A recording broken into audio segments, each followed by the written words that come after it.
بسم اللہ الرحمن الرحیم الحمد للہ رب العالمین والصلاة والسلام علی رسول خیر خلقہ محمد وعلى آلہ وصحبہ اجمعین سبحانک لا علم لنا الا ما علمتنا انک انت العلیم الحکیم ربی زدنی علما ربی زدنی علما ربی زدنی علما ربی اشرح لی صدری ویسر لی امری واحلل عقدۃ من لسانی یفقہوا قولی۔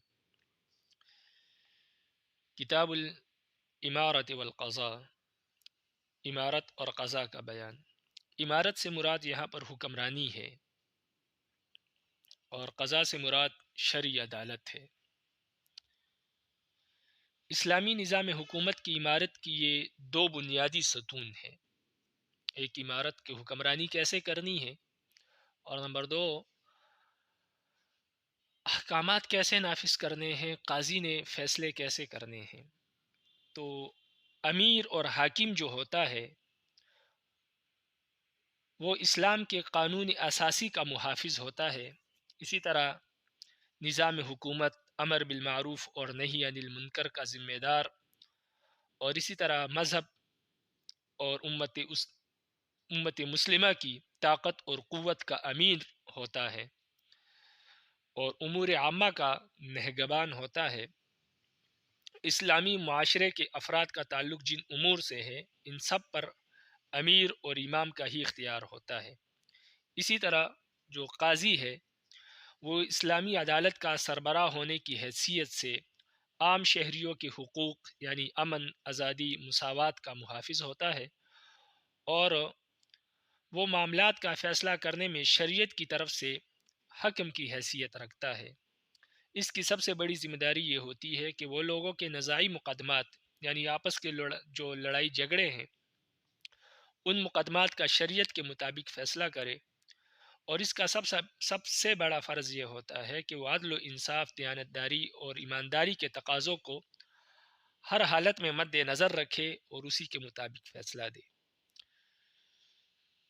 تو چونکہ اسلام جو ہے وہ ایک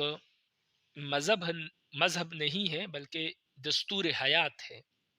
زندگی گزارنے کا ایک مکمل ضابطہ حیات ہے، ایک طریقہ کار ہے۔ تو یہ اجتماعی جو انسان کی زندگی ہے اس میں سب سے بڑا کردار اس کے حاکم کا ہوتا ہے، حکمران کا ہوتا ہے، کہ وہ حکمرانی کیسے کرے، حکمران کس کو بنایا جائے، حکمران کی اطاعت کتنی ضروری ہے، کب ضروری ہے۔ اسی طرح جو اجتماعی معاملات ہوتے ہیں، لڑائی جھگڑے ہوتے ہیں، بہت سے ایسے امور پیش آ جاتے ہیں جہاں پر دو فریقین آپس میں فیصلہ نہیں کر پاتے، تو اس کے لیے پھر شرعی عدالت ہے کہ شرعی عدالت میں قاضی کیسا ہو، وہ فیصلے کیسے کرے، کس کے مطابق کرے۔ یہ تمام امور اس کتاب میں، اس باب میں زیر بحث آئیں گے، اور یہ احادیث اسی کے متعلق ہے، یعنی انسان کی اجتماعی زندگی کے متعلق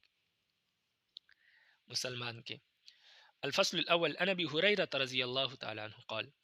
ابو ہریرہ رضی اللہ تعالی عنہ سے روایت ہے، فرماتے ہیں قال رسول اللہ صلی اللہ علیہ وسلم، رسول اللہ صلی اللہ علیہ وسلم نے فرمایا من اطاعنی فقد اطاع اللہ ومن عصانی فقد عصى اللہ، فرمایا جس نے میری فرما برداری کی اس نے اللہ کی فرما برداری کی، اور جس نے میری نافرمانی کی اس نے اللہ کی نافرمانی کی۔ ومن یطیع الامر فقد اطاعنی، اور جس نے امیر کی اطاعت کی یعنی اپنے حاکم کی تو اس نے میری اطاعت کی۔ ومن یعص الامیر فقد عصانی، اور جس نے امیر کی نافرمانی کی، اپنے حاکم کی، تو اس نے میری نافرمانی کی۔ وانما الامام جنہ، اور فرمایا کہ امام جو ہے وہ ڈال ہوتا ہے، ڈال کی مانند ہوتا ہے، یعنی اپنے رعایا کو مخالفین سے بچاتا ہے اور اس کے تمام جو فلاح و بہبود کے کام ہے وہ سر انجام دیتا ہے۔ فرمایا کہ امام جو ہے، حاکم جو ہے وہ ڈال کی مانند ہوتا ہے جس کے پیچھے سے یعنی اس کی طاقت کے بلبوتے پر جنگ کی جاتی ہے، یقاتل من ورائہ ویتقی بہ، اور جس کے ذریعے دشمنوں کی آفات اور بلیات سے حفاظت حاصل کی جاتی ہے۔ فإن أمر بتقوى الله وعدل فإن له بذلك أجرا وإن كان بغيره فإن عليه منه، فرمایا کہ اگر امیر اللہ سے ڈرے اور عدل و انصاف پر مبنی کام کرے تو اس کو اس پر اجر ملے گا، اور اگر وہ ایسا نہ کرے یعنی عدل و انصاف کی بنیاد پر فیصلے نہ کرے اور اللہ سے نہ ڈرے تو اس کی وجہ سے وہ سخت گناہ گار ہوگا۔ متفق علیہ۔ تو امیر جو اسلامی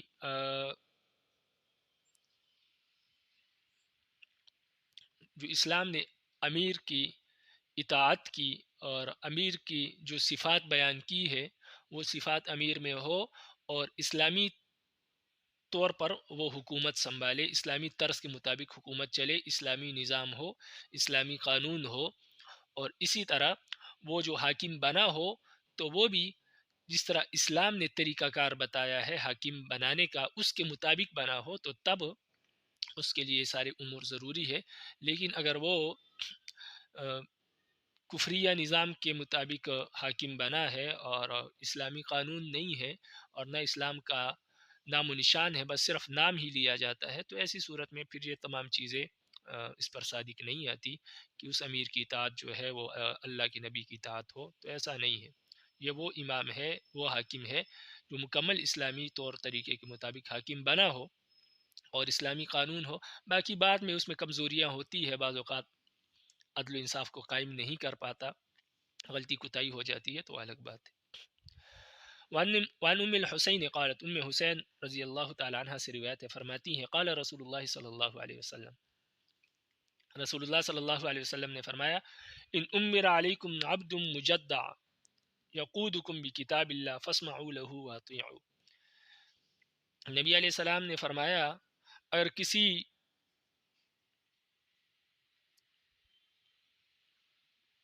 کسی نکٹے اور کن کٹے غلام کو بھی تمہارا حاکم بنایا جائے اور وہ اللہ کے قانون کے مطابق تم پر حکمرانی کرے تو اس کا حکم سنو اور اس کی اطاعت کرو۔ بات یہ ہے کہ اللہ کے حکم کے مطابق اگر حکمرانی کرتا ہے تو پھر اس کی اطاعت ضروری ہے، بے شک وہ غلام ہی کیوں نہ ہو۔ رواہ مسلم۔ وعن انس ان رسول اللہ صلی اللہ علیہ وسلم قال، حضرت انس رضی اللہ تعالیٰ عنہ سے روایت ہے، فرماتے ہیں رسول اللہ صلی اللہ علیہ وسلم نے فرمایا، اسمعوا واطیعوا وان استعمل علیکم عبد حبشی کان رأسه زبیبا۔ نبی علیہ السلام نے فرمایا کہ سنو اور اطاعت کرو، اگرچہ تم پر ایک ایسا غلام حبشی غلام حاکم بنایا جائے جس کا سر کشمش کی مانند ہو، یعنی چھوٹا سا سر ہو، وہ بھی اگر تمہارا حاکم بنایا جائے تو اس کی شکل اور صورت کو نہیں دیکھنا، اپنے اس کے کردار اور اعمال کو دیکھ کر اس کے مطابق عمل کرنا ہے۔ اگر وہ اللہ اور اللہ کے قانون کے مطابق حکم دے رہا ہے تو اس کی عمل کرنا، اس کے حکم کو بجا لانا یہ ضروری ہے، باقی اس کے شکل و صورت کو نہیں دیکھنا۔ لیکن یہ بات بھی ضروری ہے کہ حاکم ایسا ہو جو وجاہت والا ہو، روب دبدبے والا ہو، لیکن یہ تو فرضی طور پر نبی علیہ السلام نے فرمایا اگر بنا دیا جائے، بنانا نہیں چاہیے، لیکن اگر کوئی ایسا حاکم آپ پر مسلط کر دیا جائے، بنا دیا جائے، تو اگر اللہ اور اللہ کے حکم شریعت کے مطابق وہ فیصلے کرتا ہے تو پھر اس کو ماننا چاہیے، پھر اس کی شکل و صورت کو اس میں آڑ نہیں بنانا چاہیے۔ وعن ابن عمر رضی اللہ تعالیٰ عنہما قال، ابن عمر رضی اللہ تعالیٰ عنہما سے روایت ہے، فرماتے ہیں قال رسول اللہ صلی اللہ علیہ وسلم، رسول اللہ صلی اللہ علیہ وسلم نے فرمایا، السمع والطاعة على المرء المسلم فيما أحب وكره ما لم يؤمر بمعصية فإذا أمر بمعصية فلا سمع ولا طاعة۔ نبی علیہ السلام نے فرمایا کہ اپنے امیر اور حاکم کی بات کو سننا اور اس کی فرما برداری کرنا ہر حالت میں ہر مسلمان پر واجب ہے، خواہ اس کا کوئی حکم اس کو پسند ہو یا ناپسند ہو، یعنی ہر صورت میں امیر کی اطاعت لازم ہے، یہاں تک کہ اگر وہ کسی گناہ کی بات کا حکم نہ کرے تو اگر وہ کسی گناہ کا حکم دے تو ایسی صورت میں نہ اس کی بات کو سننا لازم ہے اور نہ اس کی فرما برداری اور اطاعت لازم ہے، یعنی جب تک وہ نیکی کا حکم کرتا ہے تو اطاعت لازم اور ضروری ہے، بے شک آپ کو اس کا حکم پسند آئے یا نہ آئے، لیکن اگر وہ نافرمانی کا حکم دے آپ کو تو پھر نہ اس کی بات کو سننا ضروری ہے نہ اس کی اطاعت ضروری ہے۔ متفق علیہ۔ وعن علی رضی اللہ تعالیٰ عنہ قال، حضرت علی رضی اللہ تعالیٰ عنہ سے روایت ہے، فرماتے ہیں قال رسول اللہ صلی اللہ علیہ وسلم، رسول اللہ صلی اللہ علیہ وسلم نے فرمایا، لا طاعت فی معصیت انما الطاعت فی المعروف، فرمایا گناہ میں کوئی فرما برداری نہیں ہے، فرما برداری نیکی کے کام میں ہے، یعنی اگر آپ نے کسی کی فرما برداری کرنی ہے تو نیکی کے کام میں کرو، اگر وہ گناہ کا حکم دے تو پھر فرما برداری نہیں ہے۔ متفق علیہ۔ وعن عبادہ بن صامت رضی اللہ تعالیٰ عنہ قال، عبادہ بن صامت رضی اللہ تعالیٰ عنہ سے روایت ہے، فرماتے ہیں بایعنا رسول اللہ صلی اللہ علیہ وسلم علی السمع والطاعة فی العسر والجسر والمنشة والمکرہ وعلى اثر علينا وعلى الا ننازع الامر اهله وعلى ان نقول بالحق اينما كنا لا نخاف في الله لومة لائم۔ عبادہ بن صامت کہتے ہیں کہ ہم نے رسول اللہ صلی اللہ علیہ وسلم کے ہاتھ پر بیعت کی، یعنی آپ کے روبرو ان امور کا آپ سے عہد و پیمان کیا کہ ہم آپ کی ہدایات کو توجہ سے سنیں گے اور ہر قسم کے حالات میں آپ کے احکام کی اطاعت کریں گے، تنگی اور سختی کی حالت میں بھی اور آسانی اور خوشی کے حالت میں بھی، اور جب ہم ناخوش ہو تب بھی آپ کی بات سنیں گے، خوشی کی حالت میں بھی سنیں گے۔ وَعَلَىٰ أَثَرٍ عَلَيْنَا وَعَلَىٰ أَلَّا نُنَازِعَ الْأَمْرَ أَهْلَهُ،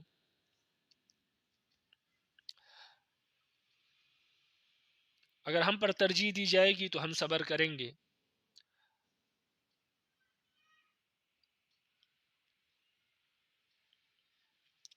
ہم امر کو اس جگہ سے نہیں نکالیں گے، ہم جب زبان سے کوئی بات کہیں گے تو حق کہیں گے، خواہ ہم کسی جگہ بھی ہو اور کسی حال میں بھی ہو، اور ہم اللہ کے معاملے میں یعنی دین پہنچانے اور حق بات کہنے میں کسی ملامت کرنے والے شخص کی ملامت سے نہیں ڈریں گے۔ تو یہ ہم نے نبی علیہ السلام کے ہاتھ پر عہد اور پیمان کیا کہ امیر کی اطاعت ہر حال میں ضروری ہے۔ وفی روایت اللہ ننازع الامر اہلہ الا ان تروا کفرا بواحا عندکم من اللہ فیہ برہان، اور ایک روایت میں یوں ہے کہ ہم نے اس بات کا عہد کیا کہ ہم امر کو کسی جگہ سے نہیں نکالیں گے، یعنی ہم ہر بات سنیں گے۔ چنانچہ حضرت صلی اللہ علیہ وسلم نے فرمایا کہ امر کو اس جگہ سے نہ نکالو، ہاں اگر تم صریح کفر دیکھو جس پر تمہارے پاس اللہ تعالیٰ کی طرف سے یعنی قرآن کی کسی آیت یا کسی حدیث کی صورت میں دلیل ہو اور اس میں تعویل کی گنجائش نہ ہو، تو اس صورت میں امر کو اس کی جگہ سے نکالنے کی اجازت ہے۔ یعنی امر کو نہیں نکالیں گا مطلب یہ ہے کہ ہم امیر کے خلاف بغاوت نہیں کریں گے، حاکم کے خلاف بغاوت نہیں کریں گے، لیکن نبی علیہ السلام نے فرمایا بغاوت نہیں کرنی، لیکن اگر آپ اس میں کوئی کفر کی بات دیکھو کہ اس نے کوئی کفر کیا ہے اور آپ کے پاس قرآن حدیث سے کوئی دلیل بھی موجود ہے اس بات کے کفر ہونے پر، تو تب پھر آپ اس کے خلاف بغاوت کر سکتے ہیں، اس کو نکال سکتے ہیں، حکمرانی سے معزول کر سکتے ہیں۔ وعن ابن عمر رضی اللہ تعالیٰ عنہما قال، ابن عمر رضی اللہ تعالیٰ عنہما سے روایت ہے، فرماتے ہیں كنا اذا بايعنا رسول الله صلی اللہ علیہ وسلم على السمع والطاعة يقول لنا فيما استطعتم، نبی علیہ السلام نے فرمایا، ابن عمر فرماتے ہیں کہ ہم نے نبی علیہ السلام سے بیعت کی کہ ہم حاکم کی بات سنیں گے اور اطاعت کریں گے،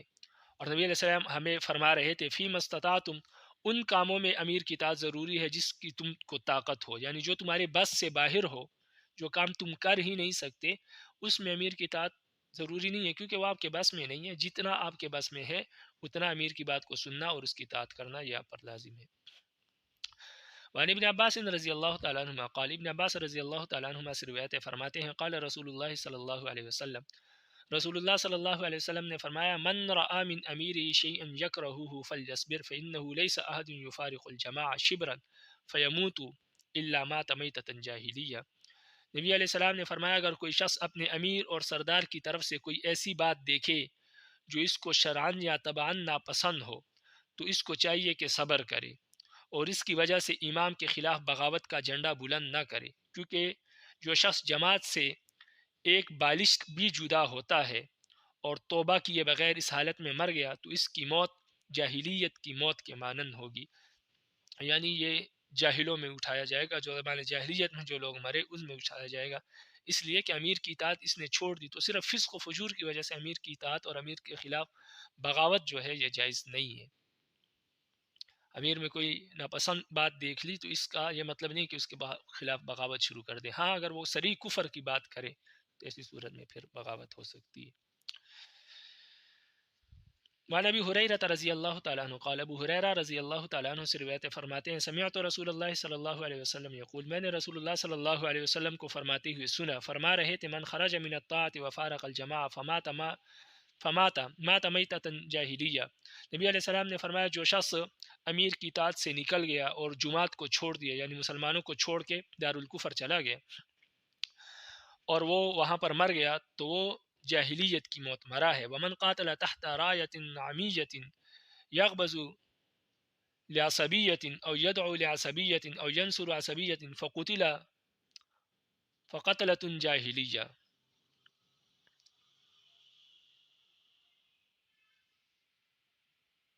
اور اسی طرح جو شخص کسی ایسے جھنڈے کے نیچے یعنی ایسے مقصد کے لیے لڑا جس کا حق اور باطل ہونا ظاہر نہ ہو، طرح حال ہے کہ وہ تعصب سے غضبناک ہوا اور متعصب ہوا اور تعصب کی وجہ سے لوگوں کو اپنی طرف بلایا، تو تعصب کی وجہ سے کسی کی مدد کی یا تعصب کی وجہ سے کسی کی مدد کی یعنی اللہ کی رضا کے لیے نہیں لڑا بلکہ تعصب کی وجہ سے لڑا، اپنی خاندانی جاہ و جلال کی وجہ سے وجاہت کی وجہ سے لڑا اور پھر وہ مر گیا، اسی لڑائی میں مر گیا تو وہ جاہلیت کی موت مرا ہے. ومن خرج على امتی بسیفه یضرب برها وفاجرها ولا يتحاشى من مومنها ولا يفي لذا عهد عهده فليس مني ولست منه. اور جس شخص نے میری امت کے خلاف تلوار اٹھائی یعنی میری امت کے خلاف لڑائی کی اور اس کے ذریعے میری امت کے اچھے اور برے آدمیوں کو مارا یعنی اس نے تمیز نہیں کی، اچھوں کو بھی مارا بروں کو بھی مارا، اور میری امت کے مسلمان کی پرواہ نہیں کی یعنی اس بات کی کوئی پرواہ نہیں کی کہ ایک مسلمان کو مارنا کتنا بڑا جرم ہے اور اس کا وبال اور عذاب کتنا سخت ہے، اس کی پرواہ نہیں کی. اور نہ اس نے عہد والے کے عہد کو پورا کیا یعنی جو آیا تھا اس ملک میں ویزا لے کر غیر مسلم، نہ اس کی پرواہ کی، اس کے عہد کو بھی پورا نہیں کیا، اس کو بھی نہیں چھوڑا، اس کو بھی مارا. تو نہ وہ میری امت میں سے ہے یعنی ایسا شخص میری امت میں سے نہیں ہے اور نہ میرا اس سے کوئی تعلق ہے. ولست منہ اور نہ میرا اس سے کوئی تعلق ہے. تو اس سے معلوم ہوا کہ بغاوت کرنے کا جو گناہ ہے وہ کتنا سخت ہے. نبی علیہ السلام نے فرمایا نہ وہ ہم میں سے ہے اور نہ میرا اس سے کوئی تعلق ہے. رواہ مسلم. وعن عوف بن مالک الاشجعی عن رسول اللہ صلی اللہ علیہ وسلم. عوف بن مالک اشجعی رضی اللہ تعالیٰ عنہ سے روایت ہے عن رسول اللہ صلی اللہ علیہ وسلم، اور رسول اللہ صلی اللہ علیہ وسلم سے روایت کرتے ہیں نبی علیہ السلام نے فرمایا خیار ائمتکم الذین تحبونہم ویحبونکم. نبی علیہ السلام نے فرمایا تمہارے سب سے بہترین حکمران وہ ہوں گے جس سے تم محبت کرو گے، جو تم سے محبت کریں گے اور تم ان سے محبت کرو گے اور وہ تم سے محبت کریں گے. وتصلون علیہم ویصلون علیکم اور تم ان کی نماز جنازہ پڑھو گے اور وہ تمہاری نماز جنازہ پڑھیں گے. وشرار ائمتکم الذین تبغضونہم ویبغضونکم وتلعنونہم ویلعنونکم. اور نبی علیہ السلام نے فرمایا کہ تمہارے سب سے بدترین حکمران وہ ہوں گے جس سے تم بغض رکھو گے یعنی تم ان کو ناپسند کرو گے اور وہ تمہیں ناپسند کریں گے، تم ان پر لعنت کرو گے وہ تم پر لعنت کریں گے. قال نبی علیہ السلام نے فرمایا، صحابی کہتے ہیں کہ راوی کہتے ہیں کہ قلنا یا رسول اللہ، ہم نے کہا یا اللہ کے رسول، افلا ننابذهم عند ذلك. عوف بن مالک کہتے ہیں کہ ہم تمام صحابہ نے عرض کیا کہ اللہ کے رسول کیا اس صورت میں ہم ان سے کیے ہوئے عہد اور وفاداری کو توڑ دے تو یہ اچھا نہیں ہوگا، یعنی اس وقت ہم ان سے جو ہم نے عہد کیا تھا وہ توڑ دے تو کیا اس کی گنجائش ہے؟ قال لا. نبی علیہ السلام نے فرمایا کہ نہیں، اس کی گنجائش نہیں ہے، یعنی اگر وہ آپ پر لعنت کرے تب بھی ان کے خلاف بغاوت کرنے کی آپ کو اجازت نہیں ہے. قال لا ما اقاموا فیکم الصلاۃ لا ما اقاموا فیکم الصلاۃ. نبی علیہ السلام نے فرمایا کہ نہیں، اس وقت تک آپ کو اجازت نہیں جب تک وہ تمہارے درمیان نماز قائم کرے، جب تک وہ تمہارے درمیان نماز قائم کرے، جب تک وہ نماز پڑھتا ہے اور آپ کو بھی نماز کا حکم دیتا ہے اس وقت تک اس کے خلاف بغاوت کی اجازت نہیں ہے. الا من ولی علیہ وال فرآہ یأتی شیء من معصیۃ اللہ فیکرہ ما یأتی من معصیۃ اللہ. ولا ينزعن يدا من طاعتی۔ نبی علیہ السلام نے فرمایا خبردار جس شخص کو تم پر حاکم مقرر کیا جائے اور تم اس کا کوئی ایسا کام دیکھو جو اللہ کی نافرمانی اور گناہ پر مبنی ہو، تو اس کے اس گناہ اور کو برا سمجھنا چاہیے، لیکن اس کی اطاعت اور فرما برداری سے دستبردار نہیں ہونا چاہیے، یعنی اس کے خلاف بغاوت نہیں کرنا چاہیے، باقی اس کو برا سمجھنا چاہیے، اس کے گناہ کو برا سمجھنا چاہیے، لیکن جب تک وہ نیکی کا حکم کرتا ہے تو اس کی بات کو ماننا یہ ضروری ہے۔ رواہ مسلم۔ وعن ام سلمہ رضی اللہ تعالیٰ عنہ قالت، ام سلمہ رضی اللہ تعالیٰ عنہ سے روایت فرماتی ہیں قال رسول اللہ صلی اللہ علیہ وسلم، رسول اللہ صلی اللہ علیہ وسلم نے فرمایا یکون علیکم امراء تعرفون وتنکرون فمن انکر فقد بریہ ومن کرہ فقد سلم۔ نبی علیہ السلام نے فرمایا ایسے لوگ بھی تم پر حاکم مقرر کیے جائیں گے جو اچھے برے دونوں قسم کے کام کریں گے، لہٰذا جس شخص نے انکار کیا، یعنی جو شخص اپنے حاکم کے سامنے زبان سے یہ کہنے پر قادر ہو کہ تمہارا یہ فعل برا ہے اور اس نے اس طرح کہہ بھی دیا، تو وہ نفاق اور مداہنت سے پاک ہے اور اپنی ذمہ داری سے بری ہو گیا۔ اور جس شخص نے مکروہ جانا، یعنی جو شخص حاکم کے منہ پر اس کے فعل کو برا کہنے پر قادر تو نہ ہو لیکن اپنے دل سے اس کے کام کو برا سمجھے، تو وہ سالم رہا، یعنی اس فعل کی برائی اور گناہ اس کے وبال میں وہ شریک ہونے سے محفوظ رہا، یعنی وہ حاکم کے اس برے کام میں شریک ہونے سے محفوظ رہا۔ ولیکن من رضی و تابع، لیکن جو شخص حاکم سے راضی رہا، یعنی نہ زبان سے اس کو برا کہا اس کے برے کام پر اور نہ دل میں اس کو برا سمجھا، بلکہ اس پر خوش رہا، اس کے برے کام پر بھی وہ خوش رہا، اس سے راضی رہا، و تابع، اور اس کی تابعداری کی، اس کی اس برے کام کی تابعداری اور فرما برداری کی، تو وہ کیا ہے، وہ عذاب میں مبتلا ہوگا، اس کو اس گناہ کا وبال جتنا حاکم کو ہوگا اس کو بھی ہوگا۔ قالوا افلا نقاتلهم قال لا ما صلوا ای من کرہ من قلبه وانکر من قلبه۔ نبی علیہ السلام تو صحابہ نے جب یہ سنا تو فرمایا کہ کیا ہم اس وقت ان لوگوں کے خلاف اور حاکم کے خلاف جنگ نہ کریں، یعنی جب ہم دیکھیں کہ وہ برے کام کر رہا ہے اور باقی لوگ اس کی تابعداری کر رہے ہیں تو کیا ہم اس وقت ان کے خلاف بغاوت کریں، جنگ کریں؟ نبی علیہ السلام نے فرمایا نہیں، جب تک وہ نماز قائم کرتے ہیں، جب تک وہ نماز پڑھتے ہیں، جب تک وہ نماز پڑھتے ہیں اس وقت تک تو اجازت نہیں ہے۔ آگے فرمایا ای من کرہ من قلبہ وانکر من قلبہ، فرمایا جس شخص نے اپنے دل سے برا سمجھا اور اپنے دل سے انکار کیا۔ تو اس روایت کے آخری الفاظ یعنی جس شخص نے اپنے دل سے برا سمجھا اور اپنے دل سے انکار کیا کے بارے میں حضرت شیخ عبدالحق محدث دہلوی رحمہ اللہ نے تو یہ لکھا ہے کہ راوی کی عبارت ہے جس کے ذریعے انہوں نے حدیث کے الفاظ ومن کرہ فقط سلمہ کی توضیح کی ہے، جبکہ ملا علی قاری نے یہ لکھا ہے کہ راوی نے اس عبارت کے ذریعے حدیث کے ان دونوں جملوں فمن انکر ومن کرہ کی توضیح بیان کی ہے۔ یعنی راوی کہتے ہیں کہ حدیث میں جو یہ آیا کہ من کرہ من قلبہ، اپنے دل میں برا سمجھے، اس کا مطلب کہ اپنے دل میں انکار کرے اس حاکم کا اور اس کے برے کام کا انکار کرے، زبان سے تو نہیں کہہ سکتے، اس پر قادر نہیں ہے، لیکن دل سے انکار کرے، یہ مطلب ہے۔ وعن عبداللہ بن مسعود رضی اللہ تعالیٰ عنہ قال، عبداللہ بن مسعود رضی اللہ تعالیٰ عنہ سے روایت فرماتے ہیں قال لنا رسول اللہ صلی اللہ علیہ وسلم، مجھے رسول اللہ صلی اللہ علیہ وسلم نے فرمایا انکم سترون بعدی اسرا وامورا تنکرونها، فرمایا کہ مجھے نبی علیہ السلام نے فرمایا کہ تم میرے بعد اپنے ساتھ ترجیحی سلوک اور بہت سی ایسی چیزوں کو دیکھو گے جس کو تم برا سمجھو گے، یعنی صحابہ سے عرض کیا کہ بہت سی ایسے کام تم دیکھو گے جس کو تم برا سمجھو گے۔ قالوا فما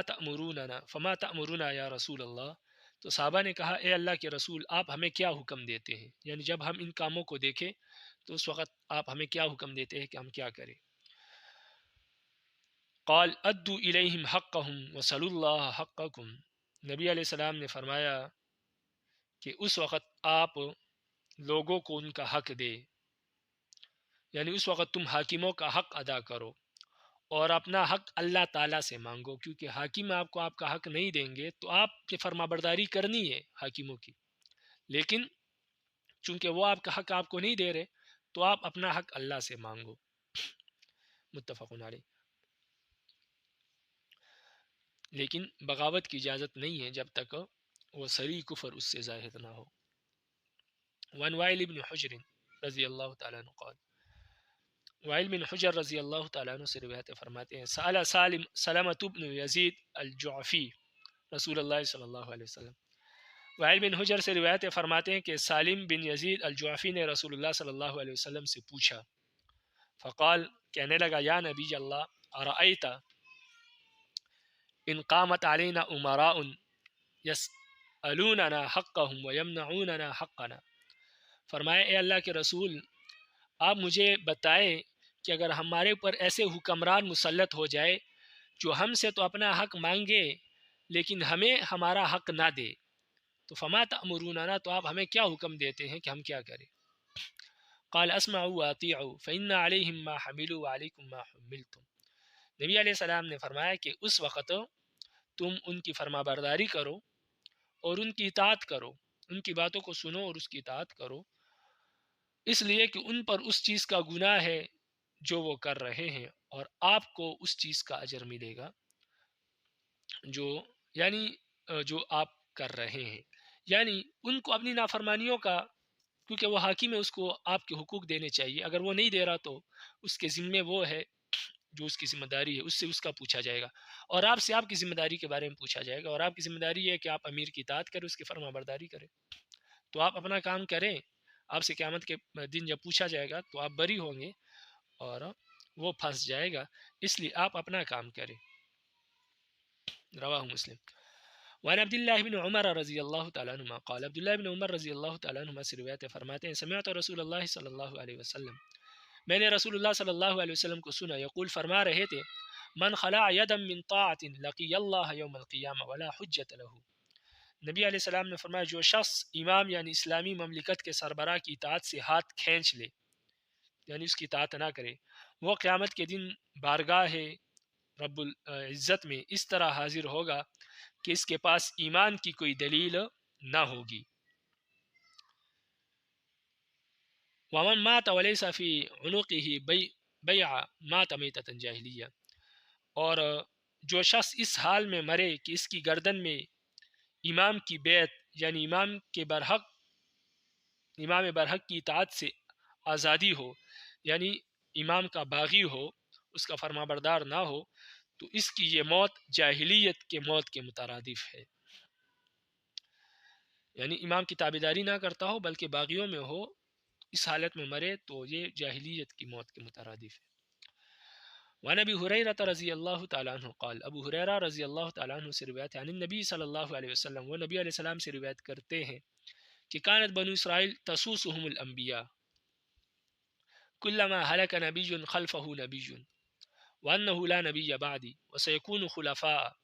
فسيكثرون قالوا فما تأمرون قال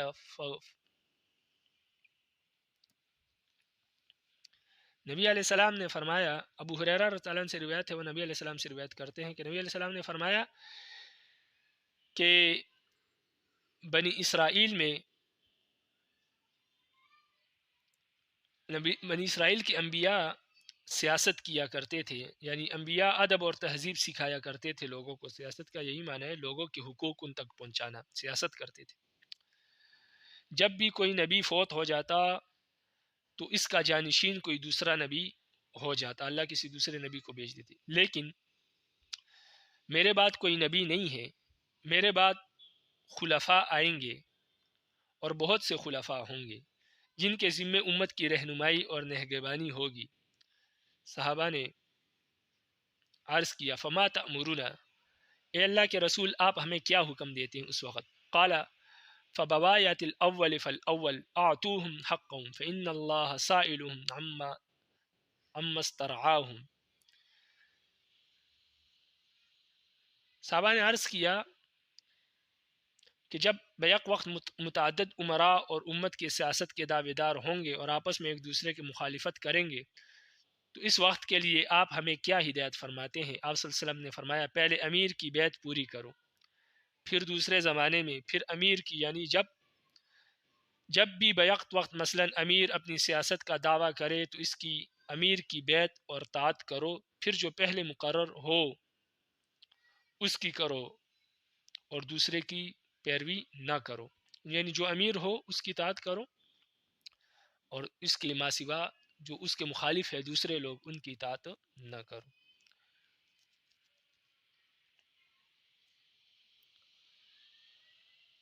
فالاول فآتوہم حقهم فإن اللہ سائلہم عما استرعاہم، اور ان کے حقوق ادا کرو، اور اللہ تعالیٰ نے ان کو اپنی مخلوق کی نگہداشت اور حکومت کی ذمہ داری سونپی ہے، اس کے بارے میں وہ خود ان سے پوچھ لے گا۔ یعنی آپ نے امراء کی اطاعت کرنی ہے، باقی اگر وہ آپ کے حقوق نہیں ادا کرتے تو اللہ نے ان کو حاکم بنایا ہے، اللہ خود ان سے اس کے بارے میں پوچھیں گے۔ متفق علیہ۔ وعن ابی سعید رضی اللہ تعالیٰ عنہ قال، ابو سعید خدری رضی اللہ تعالیٰ عنہ سے روایت فرماتے ہیں قال رسول اللہ صلی اللہ علیہ وسلم، رسول اللہ صلی اللہ علیہ وسلم نے فرمایا اذا بوئی الخلیفتین فاقتلوا الاخر منہما، نبی علیہ السلام نے فرمایا جب دو امراء سے بیعت کی جائے، دو خلفاء سے، تو ان میں سے جو آخری ہے یعنی جس نے بعد میں لوگوں سے بیعت لی اس کو قتل کرو۔ عن عرفجہ رضی اللہ تعالیٰ عنہ قال سمعت رسول اللہ صلی اللہ علیہ وسلم یقول، اور جفا رضی اللہ تعالیٰ عنہ فرماتے ہیں کہ میں نے رسول اللہ صلی اللہ علیہ وسلم کو سنا، وہ فرما رہے تھے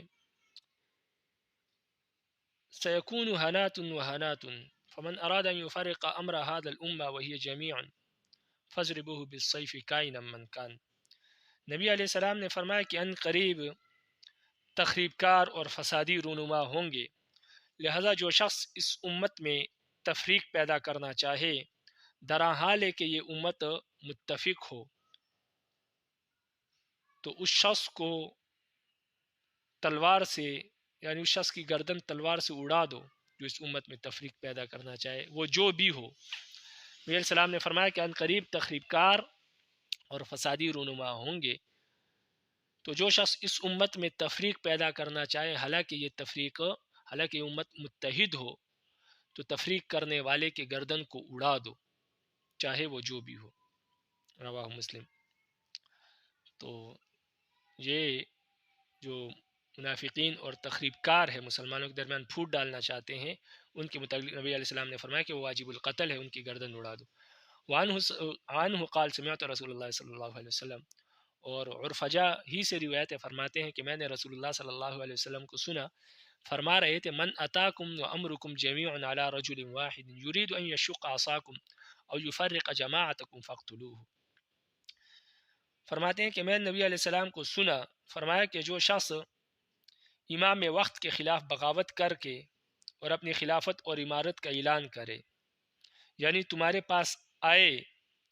اس حال میں کہ تم سب ایک شخص پر متفق ہو اور ایک خلیفہ پر متحد ہو، اور وہ شخص تمہاری لاٹھی کو چیرے یا تمہارے اجتماعی تنظیم میں تفرقہ پیدا کرنا چاہے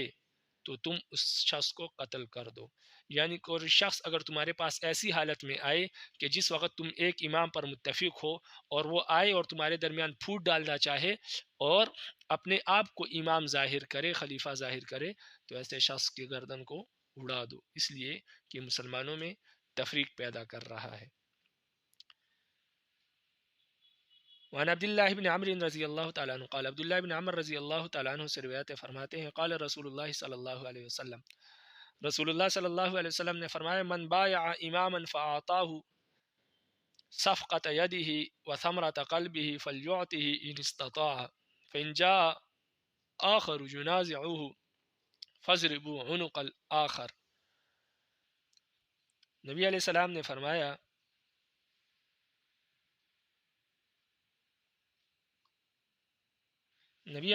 فرمایا جو شخص کسی امام سے بیعت کرے تو اس کو چاہیے کہ اپنے ہاتھ اور اپنے دل کی کمائی اس کو عطا کرے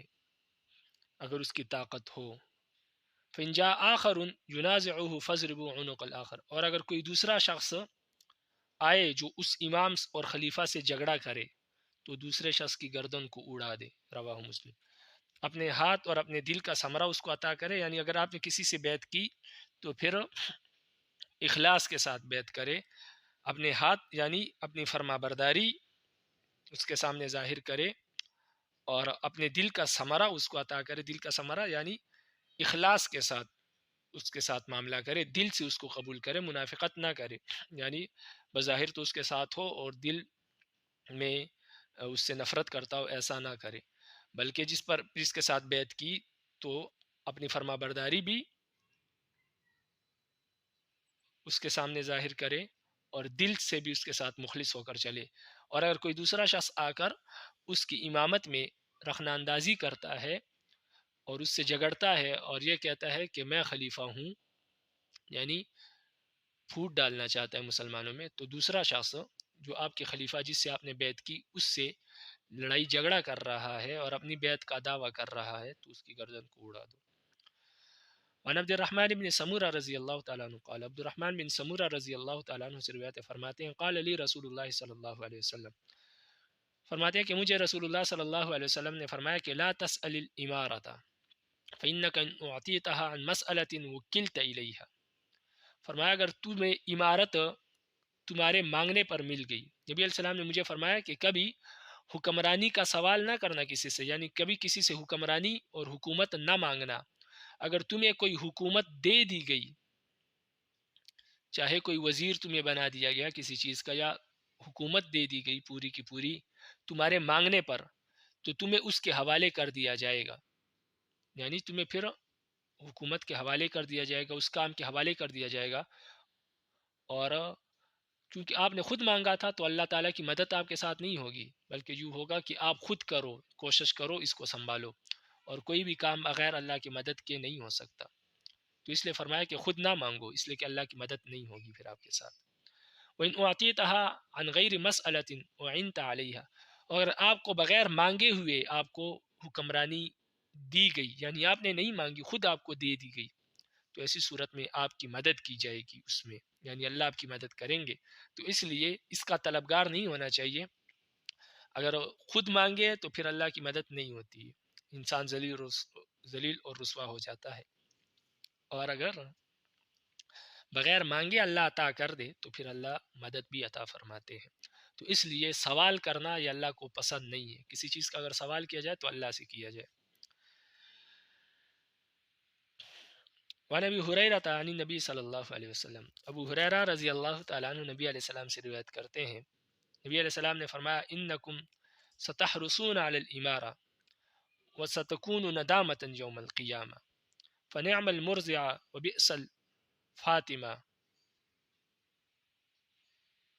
ابو ہریرہ رضی اللہ تعالیٰ عنہ سے روایت ہے، فرماتے ہیں کہ وہ نبی علیہ السلام سے روایت کرتے ہیں، نبی علیہ السلام نے فرمایا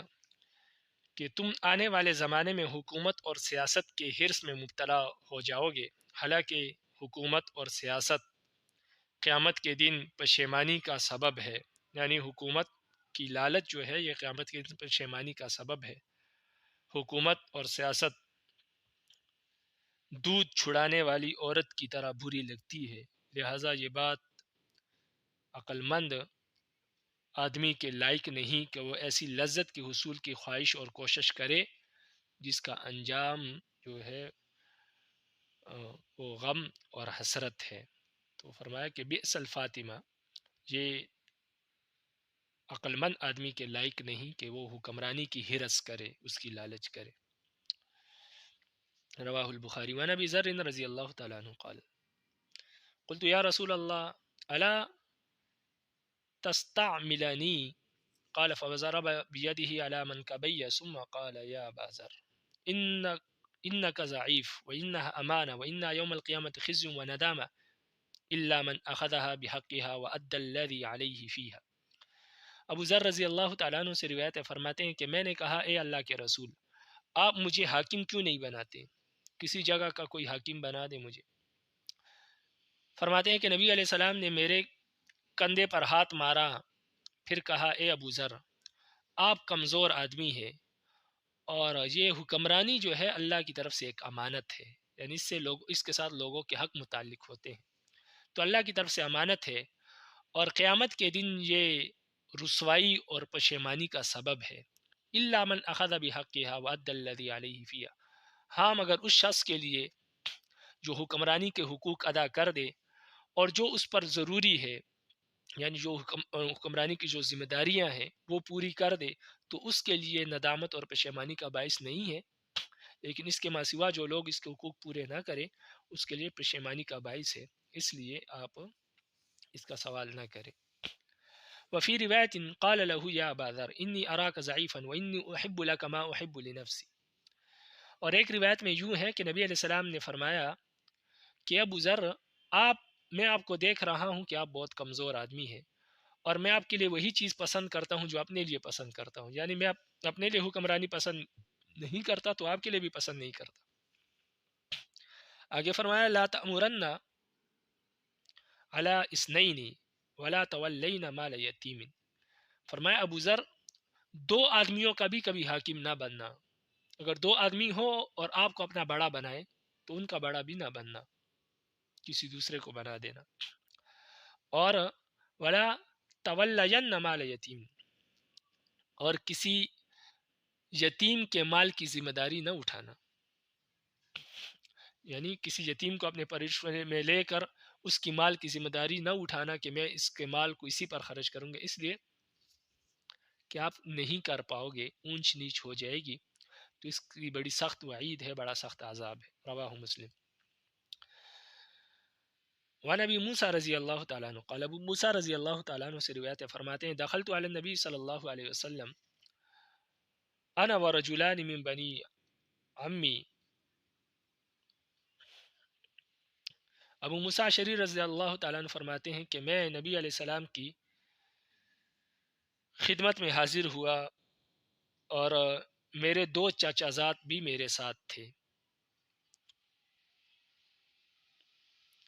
فقال احدهما یا رسول اللہ امرنا على بعض ما ولاك الله، وقال الآخر مثل ذلك، فقال انا والله لا نولي على هذا العمل احدا سأله ولا احدا حرص عليه۔ ان میں سے ایک نے عرض کیا کہ اے اللہ کے رسول، اللہ تعالیٰ نے آپ کو تمام مسلمانوں اور روئے زمین کا حاکم بنایا ہے، مجھ کو کسی جگہ یا کسی کام کا حاکم یا والی بنا دے۔ دوسرے نے بھی اسی طرح کی خواہش کا اظہار کیا۔ نبی علیہ السلام نے فرمایا کہ اللہ کی قسم، ہم دین اور شریعت کے ان امور میں کسی بھی شخص کو والی اور ذمہ دار نہیں بناتے جو ہم سے ولایت اور ذمہ داری کا طلبگار ہو، یا اس کی لالچ رکھتا ہو یا ہرس رکھتا ہو، یعنی اللہ کی قسم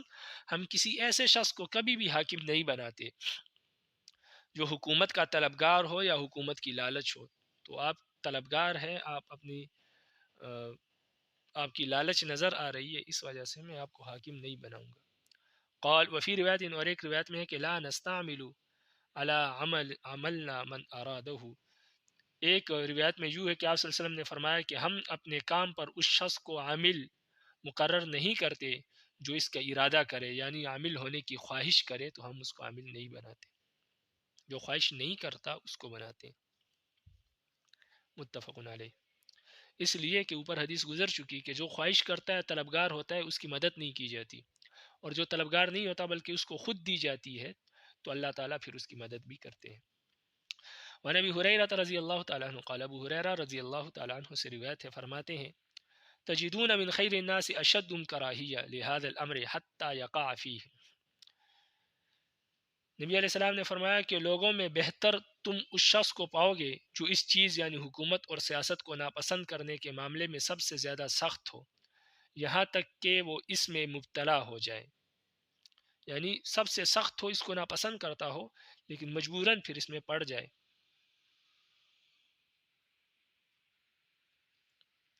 یعنی سب سے بہتر حکمرانی کے لیے وہ شخص ہے جو اس کو ناپسند کرتا ہو، اس کو قبول نہ کرتا ہو، لیکن پھر لوگ اس کو اس منصب پر بٹھا دے تو وہ سب سے بہتر شخص ہوگا حکومت کے لیے۔ لیکن جو خود طلب کرتے ہیں تو اگر ان کو حاکم بنا دیا تو وہ اسی طرح بیڑا غرق کریں گے جس طرح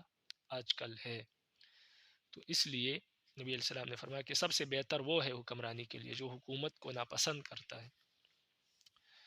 وعن عبداللہ بن عمر رضی اللہ تعالیٰ عنہ قال عبداللہ بن عمر رضی اللہ تعالیٰ عنہ سے روایت فرماتے ہیں قال رسول اللہ صلی اللہ علیہ وسلم، رسول اللہ صلی اللہ علیہ وسلم نے فرمایا الا کلکم راع وکلکم مسئول عن رعیتہ، نبی علیہ السلام نے فرمایا تم میں سے ہر شخص اپنی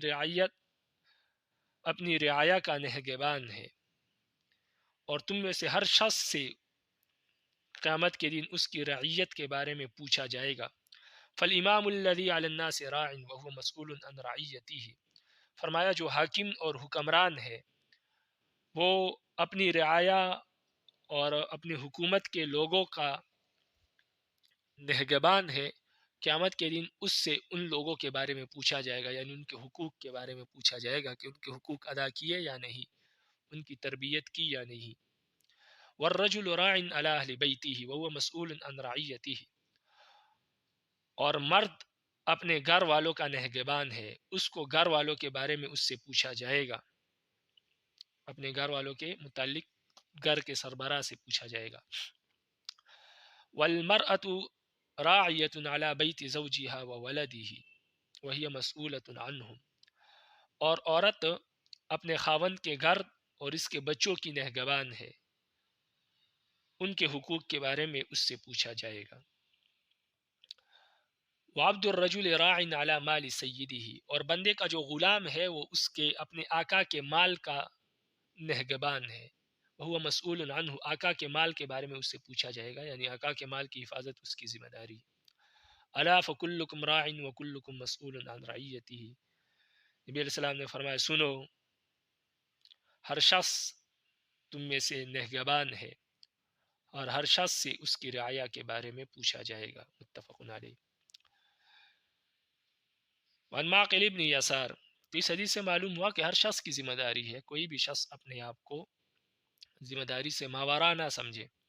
گھر کا جو سربراہ ہے وہ گھر کی ذمہ داری اس پر ہے، عورت پر اس گھر اور شوہر اور بچوں کی ذمہ داری ہے، اور اسی طرح ہر شخص کو پر اپنے ماتحت جو لوگ ہیں ان کی ذمہ داری ہے، اس کے بارے میں اس سے پوچھا جائے گا۔ اگر کسی نے کوئی جانور رکھے ہیں تو اس جانوروں کے حقوق کے بارے میں اس سے پوچھا جائے گا۔ وعن معقل بن یسار رضی اللہ تعالیٰ عنہ قال، معقل بن یسار رضی اللہ تعالیٰ عنہ سے روایت ہے، فرماتے ہیں سمعت رسول اللہ صلی اللہ علیہ وسلم، میں نے رسول اللہ صلی اللہ علیہ وسلم کو سنا، فرما رہے تھے ما من وال یلی رعیۃ من المسلمین فیموت وهو غاش لهم الا حرم اللہ علیہ الجنہ، نبی علیہ السلام نے فرمایا جو بھی شخص حکومت اور سیاست حاصل کر کے اپنی رعیت پر حکمرانی کرے اور پھر اس حالت میں مر جائے کہ وہ اپنی رعیت پر ظلم کرتا تھا اور ان کے حقوق میں خیانت کرتا تھا، یعنی اپنی رعیت پر ظلم کرتا تھا، غش لہم یعنی خیانت کرتا تھا، تو ایسے شخص پر جنت حرام ہے، یعنی جس نے رعایا پر ظلم کیا اور خیانت کی تو ایسے شخص پر جنت حرام ہے۔ متفق علیہ۔ وعنہ قال، اور معقل بن یسار ہی سے روایت فرماتے ہیں سمعت رسول اللہ صلی اللہ علیہ وسلم یقول، میں نے رسول اللہ صلی اللہ علیہ وسلم کو فرماتے ہوئے سنا، فرما رہے تھے ما من عبد یسترعیہ اللہ رعیۃ فلم یحطها بنصیحۃ الا لم یجد رائحۃ الجنہ، نبی علیہ السلام نے فرمایا کہ جس شخص سے رعیت کی نگہبانی کرائے، یعنی جس شخص کو رعیت کا حاکم اور نگہبان بنائے اللہ، اور وہ بھلائی اور خیر خواہی کے ساتھ نگہبانی نہ کرے تو وہ جنت کی خوشبو بھی نہیں پا سکے گا۔ متفق علیہ، یعنی صحیح طریقے سے نگہبانی نہیں کی تو اس کو جنت کی خوشبو بھی نہیں ملے گی۔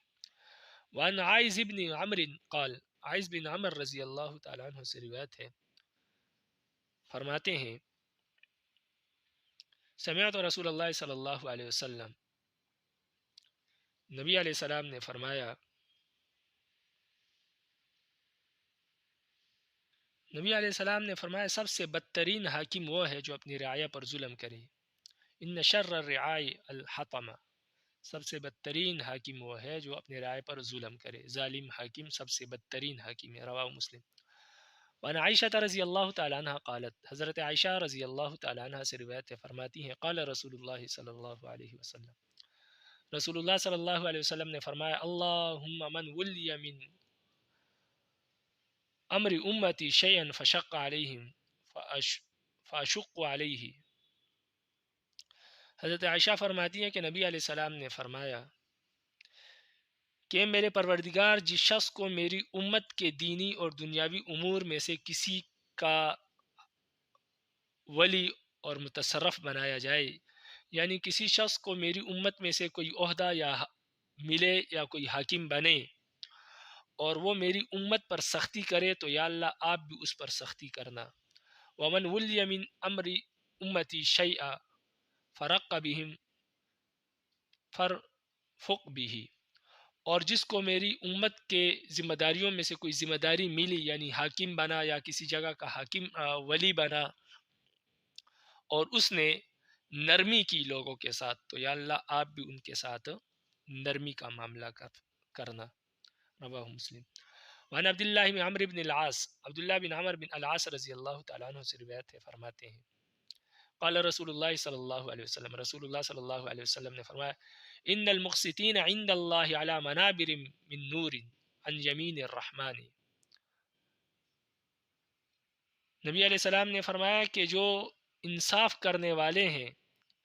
وہ اللہ کے ہاں نور کے ممبروں پر بیٹھے ہوں گے، یعنی قیامت کے دن وہ نور کے ممبر پر بیٹھے ہوں گے۔ جو عادل حکمران ہے وہ کل قیامت کے دن نور کے ممبروں پر بیٹھے ہوں گے،